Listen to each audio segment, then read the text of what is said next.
আল্লাহ সুবহানাহু ওয়া তাআলা আমাদেরকে রমাদান মাসের মতো এরকম গুরুত্বপূর্ণ একটি ইবাদতের মৌসুম দিয়ে সারা বছরের ইবাদতের ঘাটতি, ক্ষতি এবং কমতি এগুলো পুষিয়ে নেওয়ার দারুণ সুযোগ দিয়েছেন।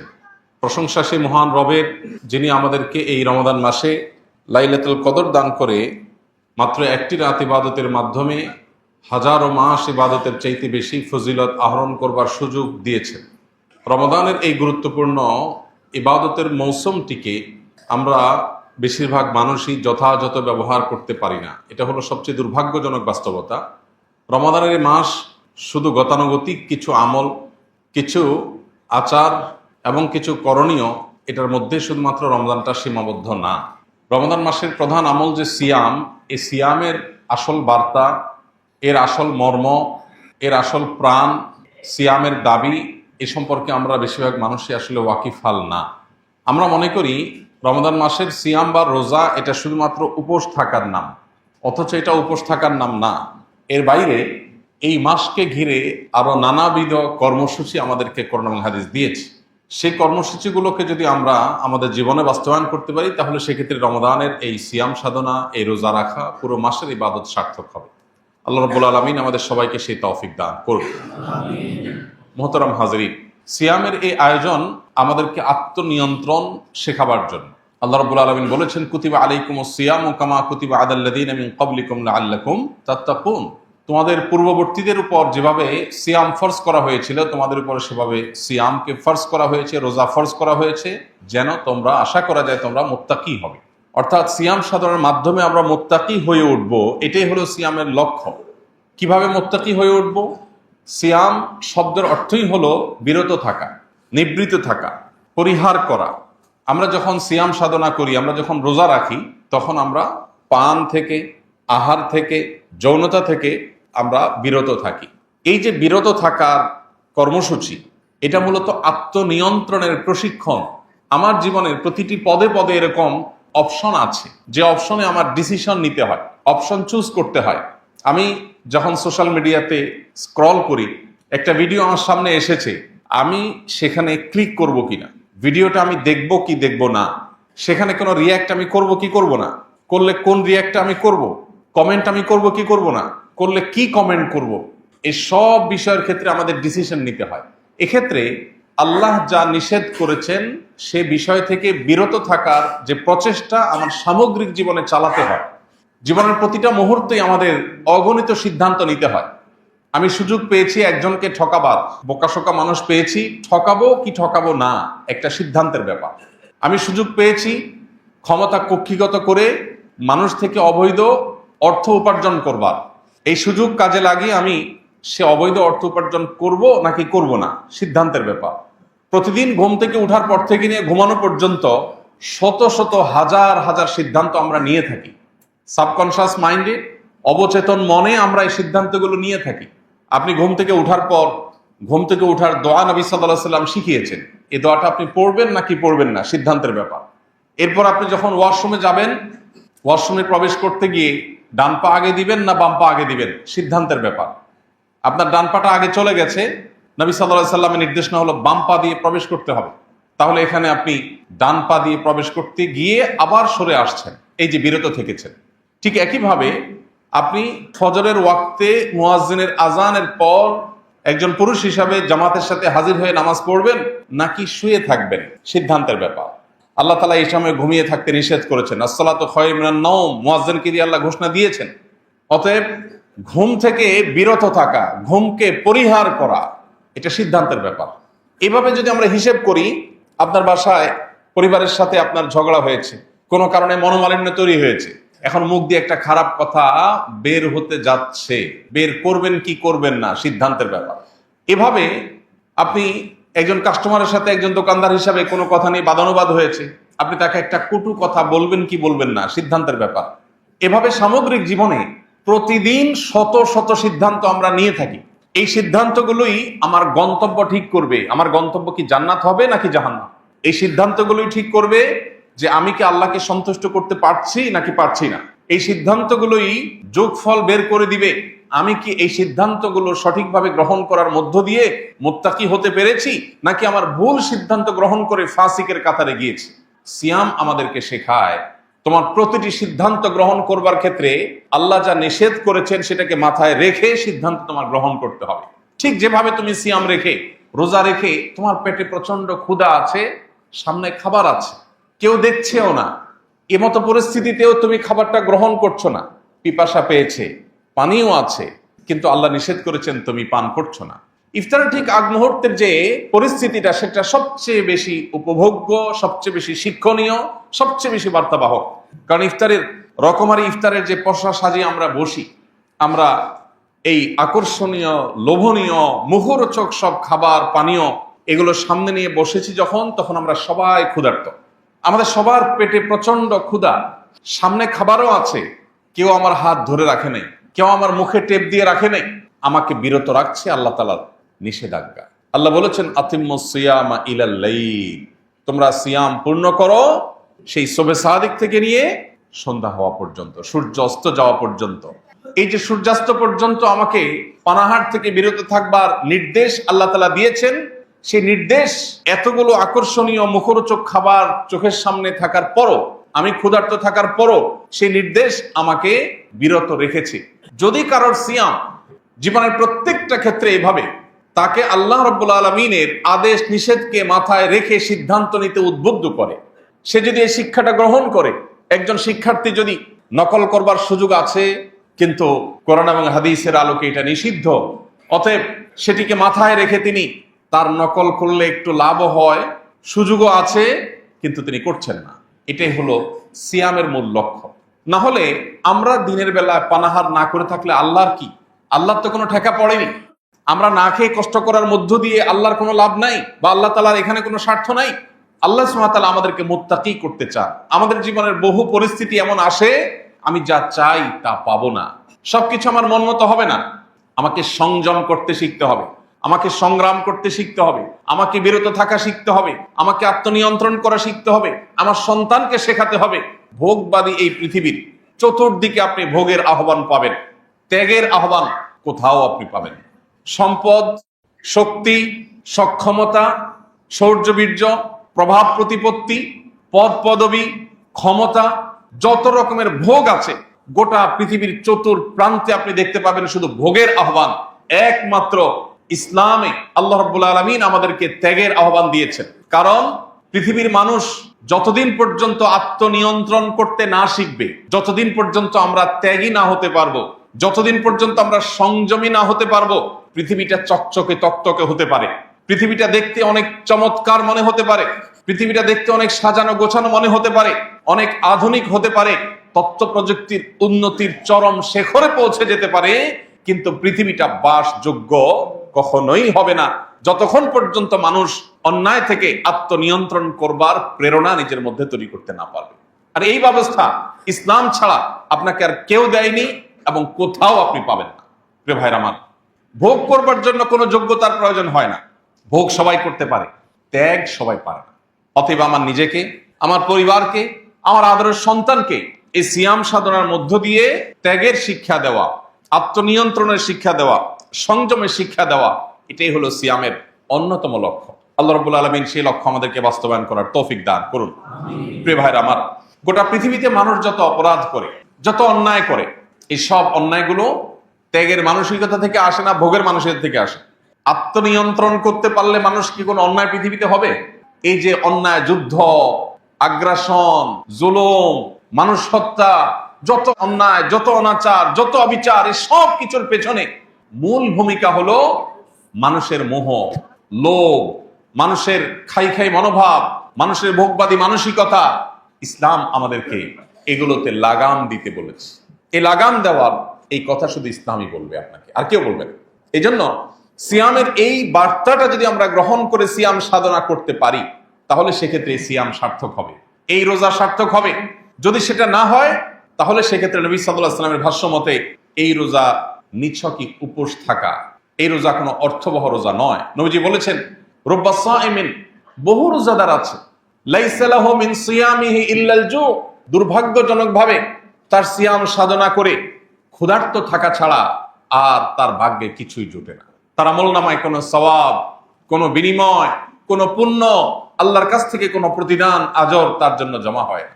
প্রিয় ভাইরা আমার, আমরা যদি সেই হতভাগাদের কাতারে সামিল না হতে চাই, আমরা যদি নিজেদেরকে হতভাগাদের কাতার থেকে বের করে আনতে চাই, তাহলে সিয়ামকে অর্থবহ করার জন্য সিয়ামের মাধ্যমে সামগ্রিক জীবনে সকল অন্যায়, সকল অনাচার, সকল নিষিদ্ধ, সকল হারাম, সকল পাপাচার থেকে নিজেকে বিরত রাখার এই সংগ্রামে আমাকে জয়ী হতে হবে।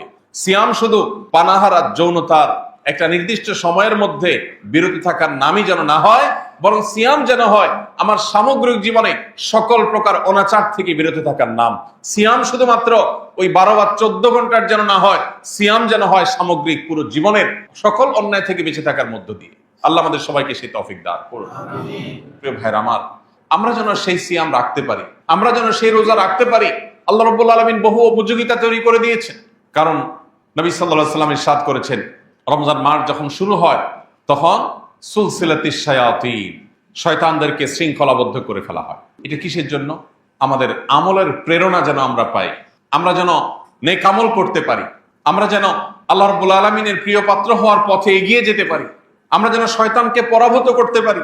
আল্লাহ রাব্বুল আলামিন সেই উপযোগিতা তৈরি করে দিয়েছে। শয়তানকে এই মাসে কেন শৃঙ্খলাবদ্ধ করে রেখেছে? 11 মাস তো আল্লাহ তাআলা তাকে শৃঙ্খলাবদ্ধ করেননি। এই মাসটিতে কেন শেকল দিয়ে আল্লাহ তাআলা বেঁধে রেখেছেন? কারণ আল্লাহ রাব্বুল আলামিন চান আমাদের মধ্যে আমলের প্রেরণা যেন জেগে ওঠে। শয়তানের শয়তানি এটা যেন বন্ধ হয়, শয়তানের শয়তানি যেন আমাদেরকে বিভ্রান্ত করতে না পারে, আমরা যেন নিয়ন্ত্রণ করতে পারি নিজেদেরকে। সেজন্যই রব্বে কারীম আমাদের জন্য ব্যবস্থা করে রেখেছে। বিষয়টাকে অত্যন্ত চমৎকার একটি উদাহরণের মাধ্যমে আমরা বুঝতে পারি। সেটা হলো, আমাদের বাসা বাড়িতে পিঠাপিঠি ছেলে মেয়ে থাকলে তাদের মধ্যে টুকটাক মারামারি লেগে আছে না? বাসা যদি আমাদের বাচ্চা কাচ্চা থাকে, পিঠাপিঠি তাদের মধ্যে কম বেশি ঝগড়াঝাটি, মারামারি এগুলো হয়। সাধারণত যে বাচ্চাটা একটু বড়, ছোটটা জেদ করে কিন্তু মার খায়, জেদ করে বড়টার সাথে সাধারণত পারে না। যখনই দুইজনের মধ্যে মারামারি লাগে, দেখা যায় বড়জন উত্তম মধ্যম দিয়ে দিছে, ছোটজন শেষ পর্যন্ত প্রথমে নিজে অনেক কিছু করবে মনে করে যায়, মারধর খেয়ে এরপরে কাঁদতে কাঁদতে বাপ মার কাছে ফিরে আসে। এই না হয় চিত্র সাধারণত। যেহেতু বড়জন সিনিয়র, বয়সে বড়, বুঝে বেশি, এই জন্য সে ছোটজনকে দ্রুতই কুপকাত করে ফেলে এবং ছোটজন নিরুপায় হয়ে মারধর খেয়ে বাপ মার কাছে এসে কাঁদতে কাঁদতে নালিশ করে। বাপ মা কি করে? বাপ মা সাধারণত যদি দেখে যে কোনোভাবে বাচ্চাকে বোঝানো যাচ্ছে না, সে অনেক জেদ, বড়জন তাকে কেন মারলো, কিছু একটা করতেই হবে, তখন মাঝে মধ্যে, সব সময় না, বড়জনকে ধমকাতে ধমকাতে বলে, কেন তুমি তার গায়ে হাত দিলা? এরপর তার হাত ধরে রেখে ছোটজনকে ইশারা দেয়, ঠিক আছে তুমি এবার 2-4টা মারো, তোমার জিদ থামো। এবার ছোটজন চান্সে 2-4টা মেরে আবার বাপ ইশারা দেয়, মা ইশারা দেয়, সে পালায় যায়। এরকম হয় না আমাদের বাসা বাড়িতে? আল্লাহ রাব্বুল আলামিন আমাদেরকে সৃষ্টির আগে সৃষ্টি করেছেন ইবলিসকে। ইবলিস আমাদের চাইতে বয়সে বড়, দুনিয়া সে আমাদের চাইতে বেশি দেখেছে, বেশি জেনেছে, শেয়ানা একটু আমাদের চাইতে বেশি। যার কারণে ইবলিসের সাথে আমাদের যে কুস্তি, এই কুস্তিতে বেশিরভাগ সময়, মোস্ট অফ দ্য কেস, সে আমাদেরকে পরাভূত করে, আমরা আসলে পারি না। কারণ সে একটু বেশি শেয়ানা, সে একটু বেশি সিনিয়র, সে একটু বেশি পারে, এই জন্য আমরা ধরা খাই এসে আল্লাহর কাছে কাঁদি, আল্লাহ শয়তান তো আমাকে ধ্বংস করে দিছে, আমাকে তো জাহান্নামী কাজ করাই ফেলছে, আমার দিয়ে গুনহার কাজ করাই ফেলছে। আল্লাহ, আমরা যখন আল্লাহর কাছে নালিশ করি, আল্লাহ তাআলা বছরে একবার শয়তানকে ধরে রাখে, যাও সুযোগ এবার তোমার জেতার, সারা বছর তুমি জিততে পারো না, সে জিতে ফেলে, তুমি 2বার জিতলে 10 বার সে জিতে, তো এই সুযোগ তাকে হারিয়ে তোমার জিতে যাওয়া। প্রিয় ভাইরা আমার, আল্লাহ সুবহানাহু ওয়া তাআলা এত চমৎকার ব্যবস্থাপনা আমাদের মাগফিরাত লাভের জন্য, আমাদের ইবাদতের আমলের ঘাটতি পুষিয়ে নেওয়ার জন্য, কিন্তু সেই সুযোগ আমরা কজন কাজে লাগাতে পারি? এই সুযোগ যদি আমরা কাজে লাগাতে না পারি, এর চেয়ে বড় হতভাগা কে? এই কারণেই তো নবী সাল্লাল্লাহু আলাইহি সাল্লাম জিবরিলের সেই দোয়ার সাথে আমিন এবং একাত্মতা পোষণ করেছিলেন, যেই দোয়া রীতিমতো হতভাগা হিসাবে রমজান পেয়ে যে ব্যক্তি আল্লাহর কাছ থেকে নিজের গুনাহগুলো মাফ করাতে পারলো না, শয়তানকে বেঁধে রাখা আছে, এই মুহূর্তেও যদি কেউ আল্লাহর কাছ থেকে মাগফিরাত আদায় করে মাগফিরাত চেয়ে নিয়ে নিতে না পারে, এর চাইতে বড় হতভাগা কেউ নাই, তার ধ্বংস হোক। এই কথার সমর্থন নবী সাল্লাল্লাহু আলাইহি সাল্লাম করেছেন শুধুমাত্র এই হতভাগাদের হতভাগ্য দেখে। অতএব আমরা যেন সেই হতভাগাদের কাতারে সামিল না হই, আমরা যেন রমাদানকে অর্থবহ এবং প্রতিটা সিয়ামকে যেন আমাদের জন্য সার্থক করতে পারি। আল্লাহ রাব্বুল আলামিন আমাদের সবাইকে সেই তৌফিক দান করুন। প্রিয় ভাইরা আমার, অতএব শুধু সাহারি আর ইফতার খেলাম আর মাঝের সময়টাতে পানাহার যৌনতা থেকে বিরত থাকলাম, এর মধ্যেই যেন আমাদের রোজা, এর মধ্যেই যেন আমাদের সিয়াম সীমাবদ্ধ না থাকে। সিয়াম আমাদেরকে কি বলতে চায়, সিয়াম আমাদেরকে কি বার্তা দিতে চায়, রোজা আমাদেরকে কি মেসেজ দিতে চায়, আমরা সেই বার্তাটা গ্রহণ করার চেষ্টা করি। এবং এই তিনটি কাজ নয়, শুধু সকল প্রকার অন্যায় অনাচার থেকে বিরত থাকার এই সংগ্রাম, বিরত থাকার এই প্রচেষ্টা, এটা আমাদের অব্যাহত রাখতে হবে সামগ্রিক জীবনে। তাহলে ইনশাআল্লাহ আমাদের এই সিয়াম, আমাদের রোজা এটা সার্থক হবে। রব্বে করিম আমাদের সবাইকে আমাদের রোজাকে পরিপূর্ণভাবে সার্থক করার তৌফিক দান করুন। এই রোজা যেন আমাদের সমস্ত গুনাহগুলোকে মাফ করে দিয়ে যায়।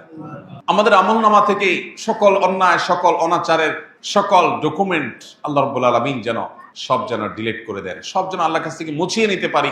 আর কিছু না, প্রয়োজন তাওবা, প্রয়োজন সংকল্প, প্রয়োজন নিজের পাপাচারের জন্য আল্লাহর কাছ থেকে চোখের পানি ফেলে ক্ষমা চেয়ে নেওয়া, নতুন করে আর কোনো গুনাহ, কোনো অনাচার করব না, এই মর্মের সংকল্প করা।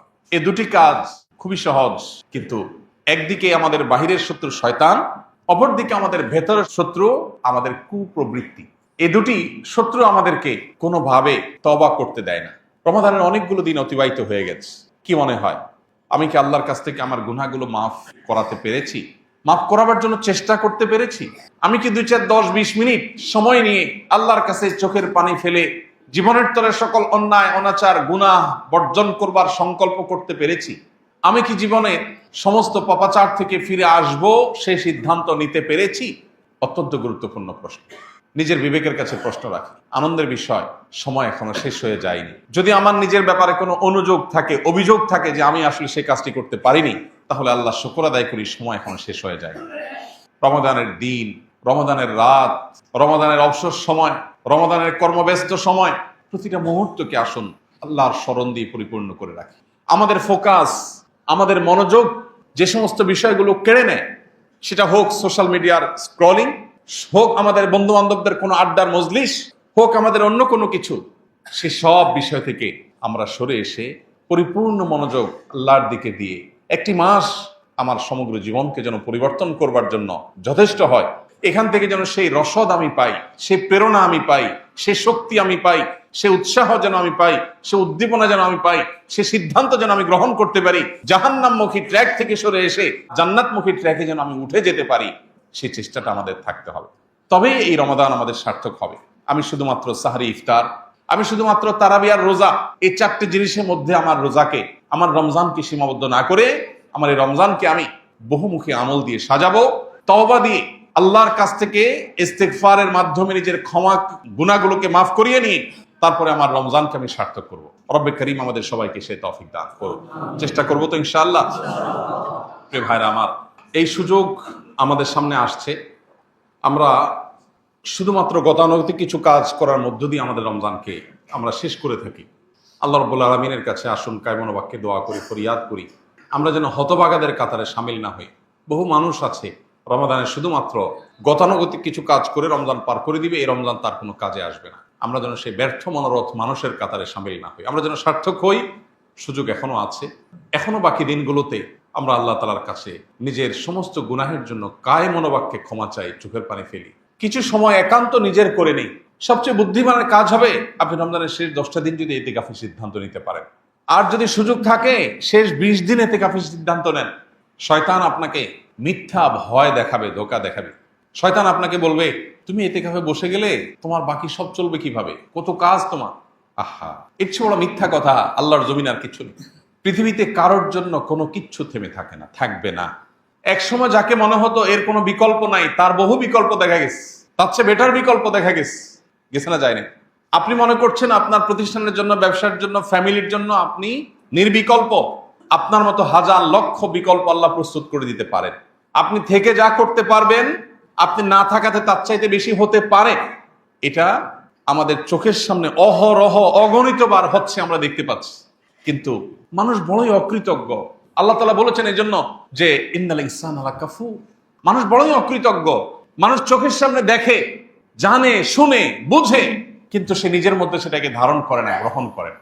চোখের সামনে আমরা দেখেছি বহু সন্তানের বাপ আছে কিন্তু সন্তানের ভাগ্যে ভাত জোটেনি বা অমানুষ হয়ে গেছে। আবার বহু সন্তানের বাপ নাই, মারা গেছেন, কিন্তু সে সন্তান মানুষের মতো মানুষ হয়েছে। আছে না নজির? বহু ব্যবসা মালিক একেবারে চোখের সামনে থেকে টেক কেয়ার করে নিজে হাতে যত্ন করে গড়ে তোলার চেষ্টা করেছেন, কিন্তু দেউলিয়া হয়ে গেছেন, টিকেতে পারেন নাই। আছে না? আবার বহু মালিক অত টেক কেয়ার করেন নাই, কিন্তু ব্যবসা আল্লাহ তাআলা দিন দিন বরকত দিয়ে অনেক দূর নিয়ে গেছেন। আছে না? ইমানদার বিশ্বাস করে আমার হাতে কিছু নাই, আমার হাতে শুধু চেষ্টা করার সক্ষমতা আছে। আল্লাহ আমাকে শুধু চেষ্টা করার সক্ষমতা দিয়েছেন। আমি যদি আল্লাহর অনুগত বান্দা থেকে আল্লাহর প্রিয় বান্দা হয়ে চেষ্টা করি, আমার চেষ্টা হতে পারে অল্প, ফসল আসবে অনেক বেশি। আর আল্লাহর অনুগত না হয়ে যদি আমি চেষ্টা করি, তাহলে সেক্ষেত্রে বাহ্যিক দৃষ্টিকোণ থেকে খোলা চোখে মনে হতে পারে অনেক কিছু অর্জন করেছি, আসলে ভেতরে ফাঁপা এবং ভেতরে কিচ্ছু থাকবে না, অন্তঃসার শূন্য। সে অর্জন কোনো মানে বহন করবে না। এই জন্য রমজানের শেষ 10টা দিন ইতিকাফের জন্য সিদ্ধান্ত গ্রহণ করি। মনোযোগ দিয়ে 10টা দিন, সারা বছরের 355 দিন আপনি ব্যবসা বাণিজ্য, পরিবার পরিজন, বহু বন্ধু বান্ধব, সোসাইটি সার্কেল সবাইকে সময় দিয়েছেন। 10টা দিন আপনার নিজেকে সময় দেন, মসজিদে চলে আসেন, সম্ভব হলে নেট কানেকশন ডিসকানেক্ট করে ফেলেন এবং একান্ত প্রয়োজনের জন্য মোবাইলটা সাথে রাখেন, হাই হ্যালো কথা, প্রয়োজনীয় কথা সারার জন্য। 10টা দিন মসজিদের পরিবেশে এসে আল্লাহর সাথে একটু কানেক্টেড হওয়ার চেষ্টা করে। আমাদের মনোযোগগুলোকে নানান দিকে ডাইভার্ট করার জন্য হাজার হাজার আয়োজন শয়তান এবং তার অনুসারীরা আজ করে দিয়েছে। মনোযোগ থাকে না। 10 মিনিট দোয়া তো দূরের কথা, 2 মিনিট দোয়া করলে 5টা কথা মনে আসে, 5 দিকে মন চলে যায়। আপনার কাছে কে যদি ভিক্ষা চায়, আর ভিক্ষা চাচ্ছে, এর মধ্যে সে আরেকজন সাথে দুষ্টামি করছে, আরেক দিকে তাকায় আছে, অন্য কোনো কাজ করছে। আপনারা বললো ভাই ভিক্ষা দেন, এটা বলে মোবাইলটা বাইর করে সে মনে করেন মোবাইল টিপতেছে। আজকাল তো সবার কাছে, গরিবের কাছে, ফকিরের কাছে কি আছে? মোবাইল আছে। আপনারা বললো ভাই একটু ভিক্ষা দেন ভাই, এরপর বলে সে একটা মোবাইল স্ক্রল করতেছে। কি বলেন? আপনি কি তাকে ভিক্ষা দিতে মন চাইবে? মন চাইবে? মেজাজটা খারাপ হবে না? আপনি একটা সৃষ্টি মানুষ, আপনার কাছে যখন চাওয়ার সময় সে অন্যমনস্ক হয়েছে, এটা যদি আপনার মনের কষ্টের কারণ হয়, তাহলে আহকামুল হাকিমিন আল্লাহ রাব্বুল আলামিনের দরবারে যখন আপনি দোয়া করছেন, যখন আপনি সেজদা দিচ্ছেন, যখন আপনি নামাজ পড়ছেন, ওই সময় আপনার মনে 30টা কথা মনে আসছে, আপনি অন্য জগতে বিচরণ করছেন, আপনি অন্য জগতে প্রবেশ করে গেছেন। একদিকে বলতেছেন সুবহান রাব্বিয়াল আলা, অপরদিকে আপনার মনে আছে অন্য জিনিস। একদিকে বলছেন আল্লাহ আপনি আমাকে মাফ করে দেন, আপনার মনে আসছে অন্য বিষয়। তাহলে কিভাবে আপনি আশা করেন রব্বে কারীমের কাছ থেকে এই ভাঙাচোরা, এই ত্রুটিপূর্ণ, শতদা বিভক্ত, বহুদিকে মনোযোগ চলে যাওয়া এই দোয়া দিয়ে আল্লাহর কাছ থেকে আপনি মাগফিরাত পাবেন? আল্লাহ আরহামুর রাহিমিন, তিনি চাইলে এই ত্রুটিপূর্ণ দোয়া দিয়েও মাগফিরাত দিতে পারেন। তিনি চাইলে কেউ চাওয়া ছাড়াও তাকে মাফ করে দিতে পারেন, সেটা ভিন্ন বিষয়। কিন্তু দোয়ার তো একটা আদব আছে, দোয়ার তো একটা শিষ্টাচার আছে। এই যে মনোযোগ, এই মনোযোগ আজ সোনার হরিণ হয়ে গেছে। মনে রাখবেন, শত শত হাজার হাজার লক্ষ লক্ষ কোটি টাকা আল্লাহর রাস্তায় দান করা, এটা আজকাল এত কঠিন বিষয় না। যত কঠিন বিষয় আল্লাহ রাব্বুল আলামিনকে পরিপূর্ণ মনোযোগের সাথে একটু স্মরণ করা। মাত্র 2 রাকাত নামাজ পড়ার চ্যালেঞ্জ দেন, যে 2 রাকাত নামাজ পড়বো, একটি বারের জন্য আল্লাহ ছাড়া, আখিরাত ছাড়া অন্য কোনো কিছু মাথায় আসবে না। চ্যালেঞ্জ গ্রহণ করেন, দেখেন পারেন কিনা। Not easy. 10-20 লাখ 50 লাখ টাকা দিয়ে দিতে পারে, কারোর কাছে পয়সা আছে, গরিব যার কাছে, তার কাছে যা আছে সবই দিয়ে দিতে পারে। মনে সে উৎসাহ আসছে, জোশ আসছে, দিয়ে দিছে। এটা যতটা সহজ, পরিপূর্ণ মনোযোগের সাথে আল্লাহর ইবাদত এত সহজ না। মনে রাখবেন, শয়তান যে জিনিসটাকে যত কঠিন করে ফেলে, বুঝতে হবে ওই জিনিসটা তত ইম্পর্টেন্ট, তত গুরুত্বপূর্ণ। আমাদের ইবাদতের মনোযোগ নিয়ে ফেলছে। রমজানের শেষ 10টা দিন যদি আমরা ইতিকাফে বসার নিয়ত করতে পারি, অন্য সমস্ত মনোযোগ বিনষ্টকারী বিষয়গুলোর সাথে সম্পর্ক কাট করে, ছিন্ন করে যদি আমি বসার চেষ্টা করতে পারি, অন্তত ইবাদতে, আল্লাহর স্মরণে, দোয়ায় মনোনিবেশ করার, মনোযোগ দেওয়ার, ফোকাস ধরে রাখার এই প্রচেষ্টায় আমি ফিরতে পারি। আমি অন্তত এই 10টা দিন ট্রেনিং করতে পারি, যেটা আমার পরবর্তী জীবনে, রমজান পরবর্তী সময়ের জন্য হয়তো ফলপ্রসূ হবে। চেষ্টা করা যাবে তো ইনশাআল্লাহ? ভাইরা আমার, দুনিয়ার অনেক স্বাদ তো আমরা আস্বাদন করি। আল্লাহর কাছে রোনাজারির, কান্নাকাটির, চোখের পানি ফেলার, দোয়া করার এক অভূতপূর্ণ স্বাদ আছে। আপনার পরম প্রিয় আপনজনের সাথে কথা বলার, আড্ডা দেওয়ার একটা মজা আছে, জানি। কিন্তু আপনি কি জানেন, আপনার রব সৃষ্টিকর্তার সাথে আড্ডা দেওয়ার, রবের সাথে মুনাজাত করার, মুনাজাত শব্দের অর্থ কিন্তু কানাঘুষা করা। মুনাজাত মানে 2 হাত তোলা না, শুধু 2 হাত তুলবেন, 2 হাত তুলে আল্লাহর কাছে বলবেন, চাইবেন। ইফতারের আগে সব পশা রেডি আস, 10 মিনিট আগে, 5 মিনিট আগে বলবেন, যে অবস্থা আছে এইভাবে থাক, আজকে শরবত একটা হয় না, হবে না, চলে আসো। সবাইকে নিয়ে আল্লাহর কাছে দুহাত তুলে দোয়া করেন, ভোর রাতে তাহাজ্জুদে দোয়া করেন, নামাজের পরে দোয়া করেন, যখন সুবিধা আসবে তখন আল্লাহর কাছে একটু চান। এই চাওয়াটা বিশেষ করে ভোর রাতে, নির্জনে, এতেকাফের সময়টাতে, সিজদায়, একান্তে যখন আল্লাহর সাথে কথা বলা হয়, আল্লাহকে ডেকে ডেকে আপনি এক একটা গুনাহের কথা স্মরণ করে আল্লাহর কাছে মাপ চান। পৃথিবীর কোনো মানুষের কাছে কোনো অপরাধ স্বীকার করলে আপনার কখনো ভালো লাগবে না, আপনার অস্বস্তি লাগবে, আপনি বিব্রত বোধ করবেন, আপনার মনে কষ্ট অনুভব হবে যে আমি অপরাধ করে আবার তার কাছে স্বীকার করলাম, মানে সে জেনে গেল, তার কাছে ছোট হয়ে গেলাম। একটি মাত্র জায়গা আছে যে জায়গায় আপনি অপরাধের কথা স্বীকার করলে আপনার ভালো লাগায় কাজ করবে, সেটা হলো আল্লাহর সাথে কথা বলা। আল্লাহকে যদি বলেন চোখের পানি ফেলে, আল্লাহ কত গুনাহ করেছি, তুমি যদি মাফ না করো, আমার যদি জাহান্নামে যেতে হয়, তাহলে এটা আমার জন্য হবে ভয়াবহ পরিণাম, আল্লাহ তুমি আমাকে মাফ করে দাও। আপনি দেখবেন আপনার জীবনের সবচেয়ে উপভোগ্য সময় সেটা পার করবেন যে সময়টুকুন পূর্ণ মনোযোগের সাথে আল্লাহর সাথে কথা বলতে পেরেছে। এই জন্য রমজানে আল্লাহর সাথে কথা বলার চেষ্টা করবো তো ইনশাআল্লাহ। বিশেষ করে দুটি সময়, দিন রাত 24 ঘন্টার যখনই সুযোগ পাবো তখন তো করবোই। দুটি সময় স্পেশালি, একটা হলো ইফতারের আগে, আর একটা হলো ভোর রাতে তাহাজ্জুদের সময়। এই যে আমরা তারাবি পড়ি, বেশিরভাগ মানুষই বুঝি না হাফেজ সাহেব কি বলছেন, কিন্তু আমি যদি নিয়ত করি যে আমার কান দিয়ে পরিপূর্ণ মনোযোগের সাথে আল্লাহর কালাম আমি ভেতরে প্রবেশ করাচ্ছি, মনে রাখবেন এটা একটা কমপ্লিট স্পিরিচুয়াল ট্রিটমেন্ট পদ্ধতি, আপনার আধ্যাত্মিক রুহানি ট্রিটমেন্ট, শেফা এই কোরআন তেলাওয়াত শোনার মধ্য দিয়ে হবে। আপনার কাজ হলো শুধু পরিপূর্ণ মনোযোগের সাথে শোনা।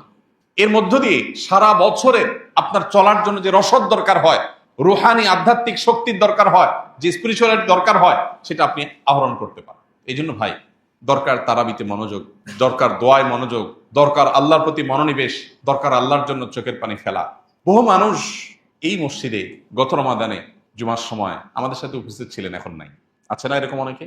আমরা এখানে যারা আছি, আমাদের মধ্যে মালাকুল মউতের কাছে আল্লাহর দেওয়া লিস্ট তালিকায় কার কার নাম আছে যে আগামী রমজানের আগে মাটির নিচে যেতে হবে, সেটা আমরা জানি না। আমাদের মধ্যে হয়তো আমি, হয়তো আপনি, আমরা কেউ এমন আছি যে এটাই হলো আমার জীবনের শেষ রমজানের সুযোগ, আর আসবে না। মনে রাখবেন, এই সুযোগটাকে হাতছাড়া করার মতো দুর্ভাগ্য, এর চেয়ে হতভাগ্য, এর চেয়ে বড় আমাদের জন্য অভাগা হওয়ার আর কোনো বিষয় হতে পারে না। এজন্য রমজানের অবশিষ্ট সময়গুলোকে আসুন পরিপূর্ণভাবে কাজে লাগে। আল্লাহ আমাদের সবাইকে তৌফিক দান করুন।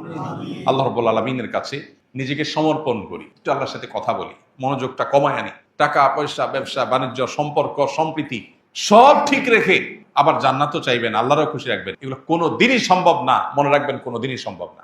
স্যাক্রিফাইস ছাড়া কেউ জান্নাত যেতে পারবে না, স্যাক্রিফাইস লাগবেই।